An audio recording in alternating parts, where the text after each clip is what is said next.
Greens People. Selamat datang di acara podcast Buku Tamu, buka-bukaan bersama talenta muda dengan tema Kupas Tuntas TKS. Baik, di samping saya sudah ada salah satu nih TKS tahun 2021 ya Pak? Iya Mbak. Bersama Bapak siapa Pak? Mohon maaf perkenalkan. Muhaimin. Bapak Muhaimin, kita TKS Koordinator Jawa Barat ya. Bisa perkenalkan diri Pak? Bapak sebagai apa atau bagaimana? Oh, saya sebagai TKS lanjutan tahun 2021 Koordinator Jawa Barat. Nah, kebetulan kita pas main ke Lembang kan, ada bisa diskusi di sini kan, ternyata diundang podcast di sini gitu. Nah iya, terima kasih Bapak sudah datang di acara podcast ini. Terus Bapak kan sebagai TKS 2021 ya Pak? Iya Mbak. Nah menurut Bapak tuh siapa saja atau orang-orang seperti apa sih yang bisa menjadi TKS Pak? TKS lanjutan ini kan sebenarnya mereka mempunyai tugas sebagai mentoring, kemudian coaching, dan bagaimana mereka bisa memotivasi juga para TKM lanjutan yang akan didampingi. Lah, kenapa beberapa hal? Karena ini masih banyak pengusaha pemula yang mendapat bantuan dari TKM lanjutan ini. Maka perlu mereka dimotivasi dan dimentoring atau dikasih bagaimana mereka dikasih tahu caranya untuk memulai berusaha atau kemudian digali potensinya mereka sejauh mana sih keseriusan mereka untuk mengelola sebuah bisnis mereka. Terus berarti kan Bapak sudah menghadapi berapa TKM Pak? Alhamdulillah saya megang ada 5 kabupaten. Yeah. Yang pertama Kabupaten Bogor, kemudian Kota Bogor, Kota Sukabumi, Kabupaten Sukabumi, dan Cianjur. Nah, kita kurang lebih ada 64 tenaga kerja mandiri lanjutan yang kita dampingi. 64 berarti kan banyak, Bapak kan menghadapi banyak bermacam-macam orang nih Pak. Nah, ada cerita menarik nggak sih Pak dari selama pendampingan dari yang telah Bapak alami? Ada cerita suka duka juga sih. Karena Boleh kebetulan saya itu passionnya memang suka ketemu orang, dan memang sebelumnya saya biasa ngisi materi di beberapa UMKM, di beberapa perbankan juga. Jadi menurut kami, saya sangat senang dan happy juga ketika ternyata kemarin mendaftar jadi TKS lanjutan 2021 diterima, dan ada beberapa pembekalan materi yang perlu disampaikan ke TKM juga.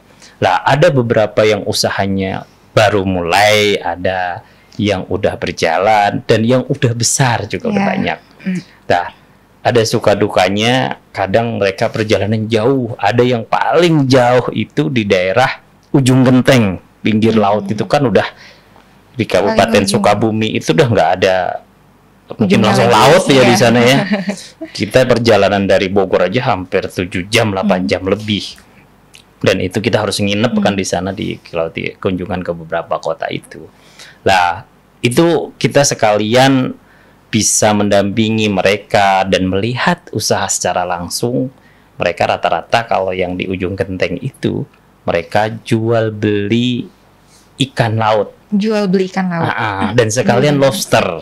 Lobster juga. Ada lobster. Berarti kayak ada pasar itunya, pasar ikannya gitu Pak? Atau ada. Dan mereka bahkan ada beberapa yang udah ekspor untuk lobsternya. Maksudnya udah pemasarannya itu banyak yang mengambil karena di situ pasar dan dekat laut, dan luar biasa juga sih gitu.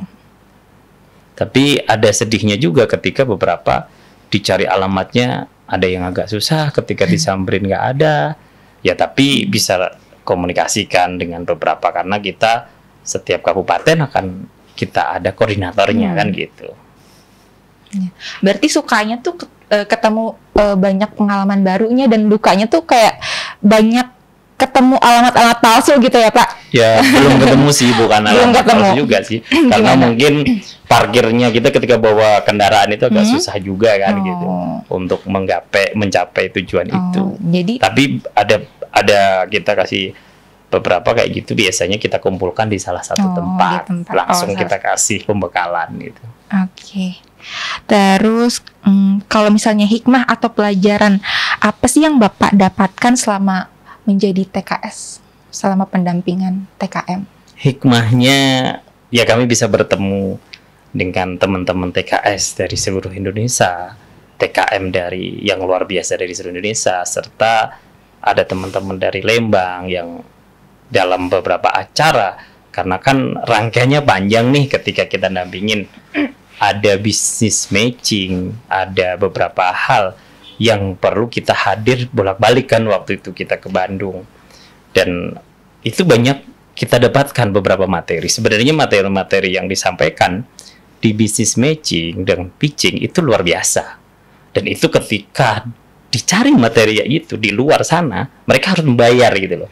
Dan ini bersyukur sekali para TKM dibekali dengan bagaimana mereka mencari investor, kemudian bagaimana mereka menjual produk mereka, dan diundang para stakeholder yang ada kan di seluruh ini. Nah, Bapak masih konsultasi nggak? Masih ada yang suka konsultasi nggak TKM?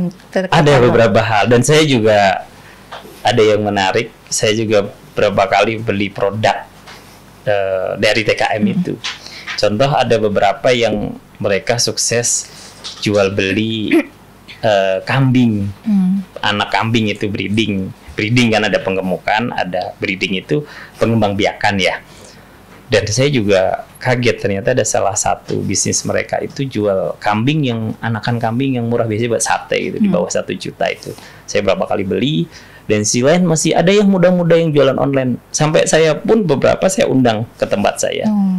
Bagaimana kondisi online-nya, tapi mereka ada yang sudah besar, ada juga yang usahanya mereka terkendala dengan beberapa faktor.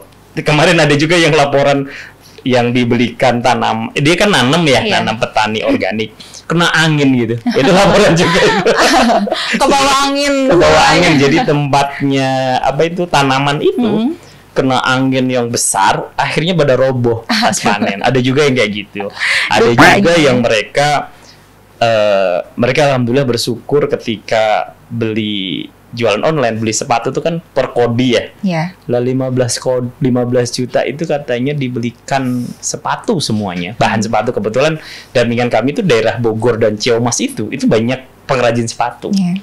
Dan ada TKM itu yang memang bisnis online itu dapat 5 kalau nggak 6 kodi, bisa buat stok barang waktu itu kan. Sepatu. Dari akhir tahun sampai sekarang saya tanya, dan saya juga karena dia salah satu anak muda dan bisa jualan online, bagaimana ilmu mereka itu bisa ditularkan ke yang lain. Karena kalau hari ini kan pasca pandemi jualan online ini ternyata lebih maksimal ketika orang-orang yang lain offline masih belum masih belum dibatasi kemarin kan gitu. Terus kalau misalnya usaha yang menarik, yang jarang nih ada yang usaha ini nih, ada nggak Bapak ada pengalaman seperti itu kah di TKM? Ada, kalau usaha variasi sih ya. Ada yang beberapa orang yang usianya mungkin ya di atas 50 orang yang udah itu, ada yang biasa ternak kambing. Pengembukan. Ada yang sembako, kemudian ada beberapa yang usahanya itu pabrik roti yang menarik gitu. Saya terakhir itu kunjungan ke kota Sukabumi ya.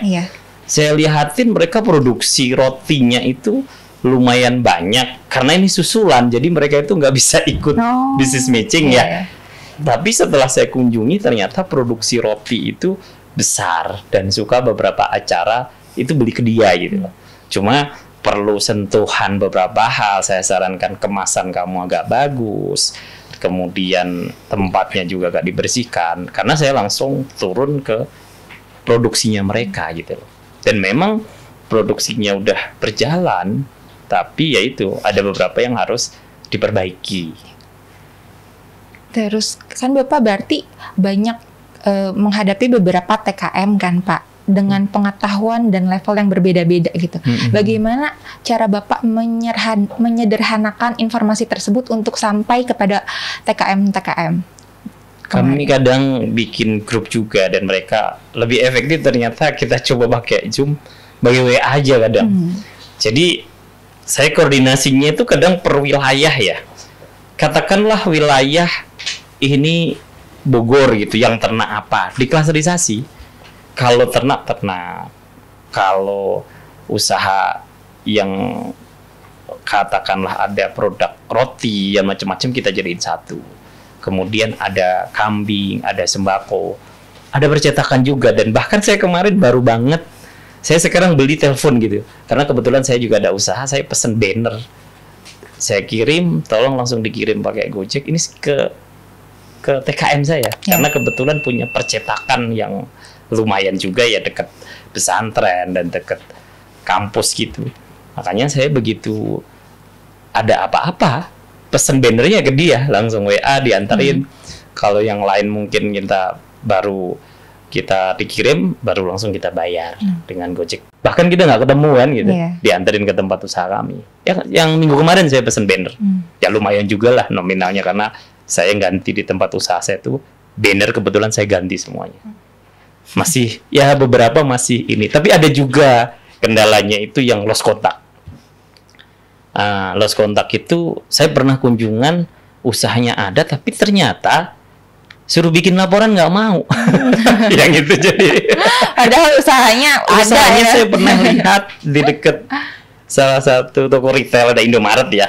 Dia itu jual telur gulung, kemudian apa itu namanya, sosis kayak gitu kan, itu kan laku banget. Tapi kenapa gitu loh, saya kok bikin laporan nggak mau gitu. Yang satu juga saya. Dan yang anehnya itu, yang saya yang nggak mau laporan itu saya tahu tempatnya gitu. Cuma karena yang satu Sukabumi itu nggak bisa dijangkau, jadi ya sekujung penting aku cerita itu. Salah satu tuh susah banget. Ada 2 kami yang nggak bisa komunikasi sama sekali buat laporan, tapi waktu sebelumnya masih mau ya. Terus cara menyikapinya gimana tuh Pak kalau misalnya ada yang susah-susah kayak gitu dari Bapak sendiri? Iya, saya sebenarnya udah berusaha, saya tanya temennya, kemudian saya telepon beberapa orang koordinatornya kan gitu ya. Tapi ternyata kalau dasarnya nggak mau ya gimana ya. Akhirnya ya udah saya laporan aja kan ke balai bahwa kontak di atas itu tidak bisa dihubungin, ada nomornya tapi tidak bisa dihubungin kan gitu. Susah lah intinya gitu. Terus nih, ada saran nggak nih kepada orang-orang yang tertarik menjadi TKS? Lah sebenarnya gini, kalau TKS ini kan harus mempunyai pengetahuan di dalam bidang pendampingan. Lah, ketika kita mau dampingin, harus mengetahui pendekatan-pendekatan yang dipakai. Katakanlah mereka harus mengetahui bisa dengan laporan keuangan, bisnis model mereka apa, dan yang dibutuhkan itu apa. Kadang beberapa orang itu nggak perlu bagaimana mereka di mentoring atau bagaimana diajarin bisnisnya, dimotivasi. Mereka juga harus dipaksa. Di mentoring itu kita harus punya otoritatif yang jelas bahwa kita harus dipaksa untuk ini. Nah, makanya perlunya TKS nanti yang 2002 mereka lebih dikuatkan tentang beberapa pembekalan yang sifatnya teknis, bagaimana menghadapi, kemudian membuat customernya, pelanggannya lebih jelas, kemudian kelebihannya produknya lebih dimunculkan, dan yang tentunya karena kita pakai uang pemerintah, perlunya laporan yang lebih simpel dan sistematis tentunya, dan mereka tidak rumit gitu laporannya. Jadi mereka perlu nanti disepakati bagaimana laporan ini. BPK Lembang juga harus mengevaluasi bahwa laporan itu yang simpel dan konkret, jelas capaiannya dan lain-lain, dan simpel gitu intinya lah. Oke nih Biz People, semoga kita mendapatkan wawasan baru dari Pak Muhaimin ini ya. Ya, Mbak. Oke, next time.